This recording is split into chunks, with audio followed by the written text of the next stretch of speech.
अस्सलाम वालेकुम। आज मैं आप लोगों के साथ शामी कबाब की एक बड़ी ज़बरदस्त रेसिपी शेयर करने वाली हूँ। उसके लिए जो चीज़ें हम लोगों को चाहिए हैं वो ये हैं। बिस्मिल्लाहिर्रहमानिर्रहीम। सबसे पहले हमें चिकन चाहिए होगा। ये मैंने फ्रोज़न चिकन है मेरे पास, ये तकरीबन ½ kg से अबव है। और 2 कप मैंने दाल ली है, चने की दाल। इसको भिगो लें आप अच्छे तरीके से। 1 घंटे के लिए मैंने इसको भिगो के रखा था। अच्छे तरीके से धो लें, इसको चेक कर लें कि इसमें कोई रोड वगैरह ना हो, यानी कि कोई पत्थर वगैरह, कोई स्टोन, कुछ भी ऐसी कोई लाइक चीज़ ना हो।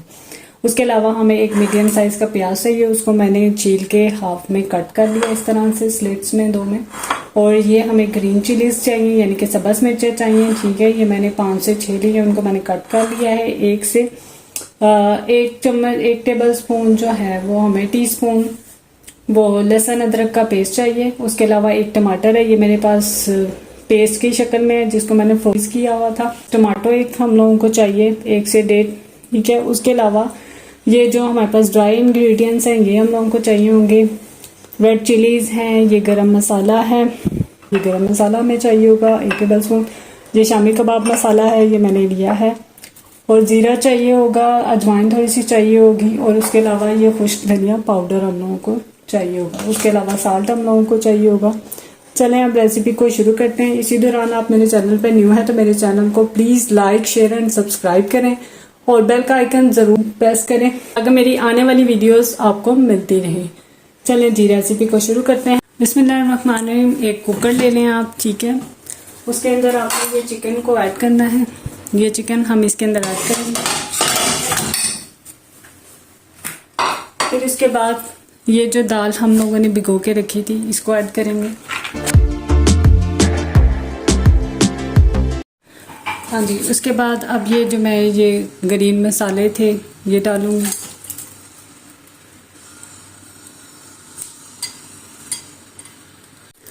टमाटर, लहसुन, अदरक और हरी मिर्चें और प्याज डालने के बाद अब हम इसमें ये जो है शामी कबाब मसाला मिक्स करेंगे। ये मैंने 1 पैकेट पूरा इसमें डाल दिया है।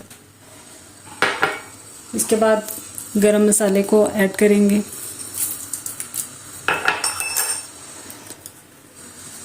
और फिर ये मैं रेड चिलीज ये मैं इसमें ½ टेबल स्पून यूज़ कर रही हूँ।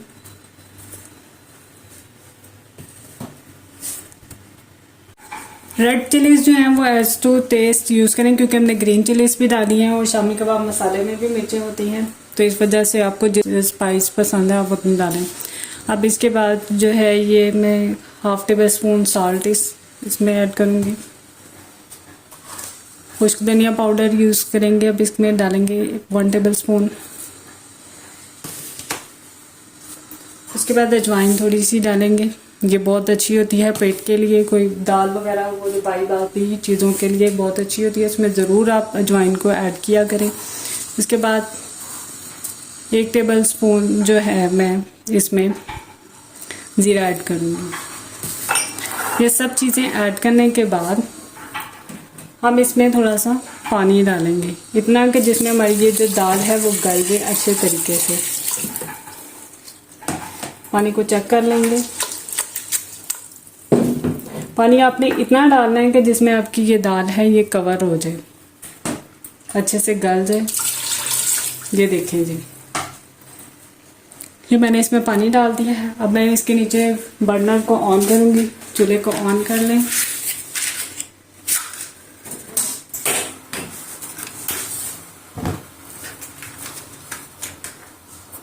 अब कुकर का लिड दे देंगे और इसको ½ आवर के लिए 20 मिनट आप अपने हिसाब से देख लें कि आपकी दाल कितनी जल्दी गल जाती है।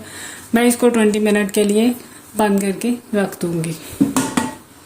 और कुकर को बंद करते हुए मेक श्योर कर लें कि इस चीज़ को आप चेक कर लें कि ये बंद ना हो, यहाँ से ये सुराख बिल्कुल क्लियर हो और ये रबड़ वगैरह चेक कर लें अच्छे तरीके से, वरना ये कुकर जितना आसानी देता है उतना ही नुकसान भी। ये देखें जी 20 मिनट्स हो गए हैं। अब मैं इसके ये लिड उतारूँगी और ये देखें जी कितना ज़बरदस्त ये जो है चीज़ें हो गई हैं। अब हम इसमें से अपनी दाल चेक करेंगे और ये जो इसमें थोड़ा पानी है इसको हम ड्रेन कर लेंगे। ये देखिए दाल कितनी ज़बरदस्त से गल गई है और ये सब चीज़ें। अब हम इसको एक स्ट्रेनर में निकाल लेंगे और इसके पानी को जो है वो ड्रेन कर लेंगे।